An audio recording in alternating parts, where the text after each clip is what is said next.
सकाळी उसण घेतलेल्या पावसानं दुपारनंतर पुन्हा एकदा जोरदार बॅटिंग जी आहे ती पावसाची सुरू झालेली आहे। यवतमाळ शहरामध्ये आता दुपारपासून जर पाहिलं तर ढगाळ वातावरण जे आहे त्या ठिकाणी तयार झालं होतं आणि त्यानंतर जर पाहिलं तर आता विजेच्या कडकडाटासह जोरदार पावसाला जी आहे ती या ठिकाणी सुरुवात झालेली आहे आणि या मुसळधार पावसामुळे शहरातील जनजीवन जे आहे ते काही प्रमाणात या ठिकाणी विस्कळीत झाल्याचं चित्र पाहायला मिळत आहे। एकंदरीत जर पाहिलं तर काल पुसद, आर्णी, यवतमाळ जिल्ह्यातील 13 ठिकाणी जे आहेत मोठ्या प्रमाणात पाऊस या ठिकाणी पडला होता आणि त्यानंतर जर पाहिलं तर आज सकाळी काही प्रमाणात उसण जी आहे ती पावसाने या ठिकाणी घेतली होती।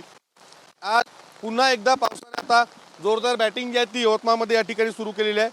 प्रशासनाकडून नदीकाठच्या गावांना कालपासूनच सतर्कतेचा इशारा तो या ठिकाणी दिलेला आहे आणि त्यानुसार एक एनडीआरएफचं पथक देखील आज यवतमाळमध्ये या ठिकाणी दाखल झालेलं आहे।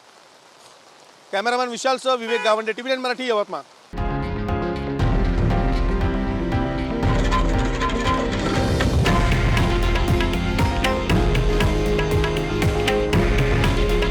हे आहे देशातील नंबर 1 न्यूज नेटवर्क आणि आपण पाहत आहात टीव्ही 9 मराठी। काळजी तुमची, हित महाराष्ट्राचं।